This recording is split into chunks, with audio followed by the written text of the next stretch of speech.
Everything is very normal. আপনি আতঙ্কিত বলবেন না, এটা পুলিশ কমিশনারের কোনো নির্দেশনা না। আপনারা আইনটা দেখেন, আমি কোনো নির্দেশ দিই না। এখানে আমার অফিসারদেরকে আমি শুধু বলছি আইনে এই কথাটা বলা আছে। ঢাকা মেট্রোপলিটন পুলিশের সাইবার সাপোর্ট সেন্টার উদ্বোধন, এটি ভবিষ্যৎ বাংলাদেশের সাইবার নিরাপত্তার আরেকটি শক্তিশালী পদক্ষেপ। বর্তমান বিশ্বে প্রযুক্তি যেমন আমাদের জীবনকে সহজ করছে, তেমনি অপরাধের ধরনও দ্রুত পরিবর্তিত হচ্ছে। সাইবার জালিয়াতি, অনলাইন প্রতারণা, ডিজিটাল হয়রানি, মানহানি এসব অপরাধ মানুষের ব্যক্তিগত নিরাপত্তা, আর্থিক সুরক্ষা এবং মানসিক শান্তিকে গভীরভাবে হুমকির মুখে ফেলেছে।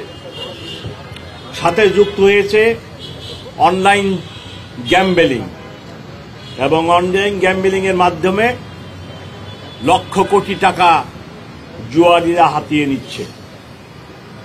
এই নতুন বাস্তবতায় জনগণের নিরাপত্তাকে সর্বোচ্চ অগ্রাধিকার দিয়ে ডিএমপি তার সক্ষমতা বাড়াচ্ছে। সাইবার সাপোর্ট সেন্টার সেই সক্ষমতারই একটি দৃষ্টান্ত। এখানে আধুনিক প্রযুক্তি সুবিধা সম্পন্ন ল্যাব, দক্ষ তদন্তকারী দল, ডিজিটাল ফরেনসিক বিশেষজ্ঞ এবং 24 ঘন্টার সাপোর্ট টিম থাকবে, যারা নাগরিকদের অভিযোগ দ্রুত গ্রহণ, বিশ্লেষণ এবং সমাধানে কাজ করবে। আমাদের লক্ষ্য স্পষ্ট, প্রযুক্তি নির্ভর, সময় উপযোগী ও প্রমাণ ভিত্তিক পুলিশি সেবা নিশ্চিত করা। এক্ষেত্রে আজ সাইবার সাপোর্ট সেন্টার একটি ফেসবুক পেজ মাত্র। Cyber support centre DB, DMP এবং email cyber support email cyber support DB DMP@police.gov.bd মাধ্যমে সরাসরি অনলাইনে সাইবার অপরাধের জন্য অভিযোগ দিতে পারবেন। আমি দৃঢ়ভাবে বিশ্বাস করি এই সাইবার সাপোর্ট সেন্টারের মাধ্যমে শুধু অপরাধ তদন্তই সহজ হবে না, বরং মানুষ আরও আস্থার সঙ্গে পুলিশের কাছে এগিয়ে আসতে পারবেন। সামাজিক মাধ্যম, অনলাইন জগতে যারা হয়রানি বা প্রতারণার শিকার হন, বিশেষ করে নারী ও কিশোরীরা, তাদের নিরাপদ নিশ্চিত করাই আমাদের অন্যতম দায়িত্ব। সম্মানিত উপস্থিতিবৃন্দ, ডিজিটাল নিরাপত্তা শুধু আইন প্রয়োগকারী সংস্থার দায়িত্ব নয়, এটি নাগরিকদের সচেতনতা, শিক্ষা প্রতিষ্ঠান, পরিবার এবং সমাজের সম্মিলিত প্রচেষ্টার ফল। তাই আমি সবাইকে অনুরোধ করব, ডিজিটাল প্ল্যাটফর্ম ব্যবহারে সতর্ক থাকুন। সন্দেহজনক কার্যকলাপ দেখলে আমাদের জানান এবং নিরাপদ অনলাইন পরিবেশ তৈরিতে অংশ নিন। আসুন আমরা একসঙ্গে প্রতিশ্রুতি দিই নিরাপদ শহর, নিরাপদ সাইবার স্পেস এবং নিরাপদ বাংলাদেশ গড়ে তোলার। আমি সাইবার সাপোর্ট সেন্টার ডিবি ডিএমপির শুভ উদ্বোধন ঘোষণা করছি। আজকে যেহেতু আপনাদেরকে পেলাম, আপনাদের মাধ্যমেই ঢাকা মেট্রোপলিটন পুলিশ ঢাকাবাসীকে বিভিন্ন অনুরোধ করে থাকে। এটা পুলিশ কমিশনারের কোনো নির্দেশনা না, এটা এদেশের আইন। আপনারা আইন তো দেখেন, আমি তো কোনো নিজে আইন বানাই না, আইন বানাই পার্লামেন্ট।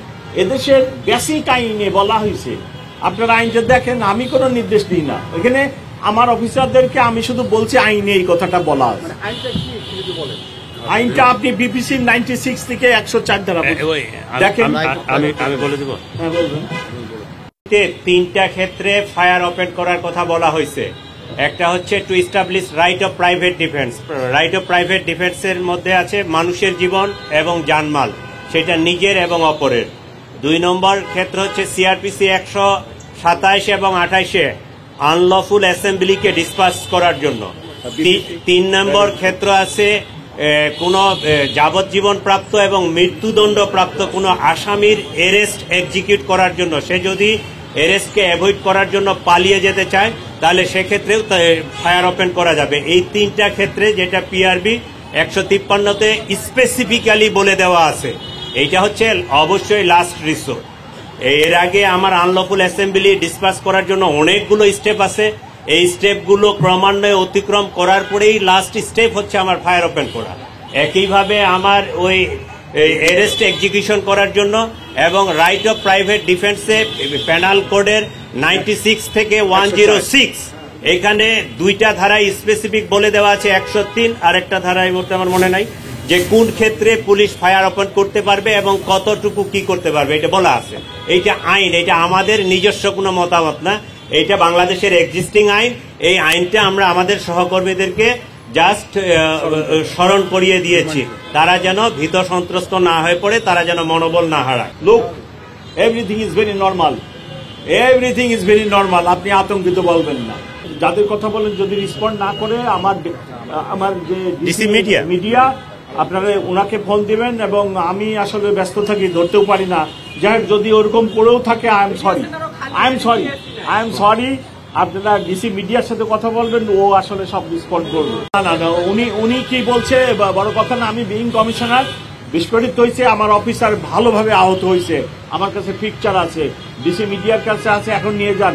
আপনারা এই খবরটা প্রকাশ করে সাথে অনুরোধ করেন যারা এই ধরনের কাজ করে তাদেরকে নিবৃত্ত করেন যে ভাই তোমরা এই কাজগুলো করে না, জনগণের উপরেও করে না, পুলিশের উপরেও করে না। আর বেশি কথা বল, এই জন্যই আমি আইন প্রয়োগ করব। আমি আইন প্রয়োগ করব। আমি তো দুর্বৃত্তদের জন্য আইন প্রয়োগ করব। আমি আমার ঢাকাবাসী শান্তিতে রাখতে হবে। ঢাকাবাসীর জান ও মালের হেফাজত করার গুরুত্বপূর্ণ দায়িত্ব ঢাকা মেট্রোপলিটন পুলিশের উপরে। আমরা আইন প্রয়োগ করব। Thank you.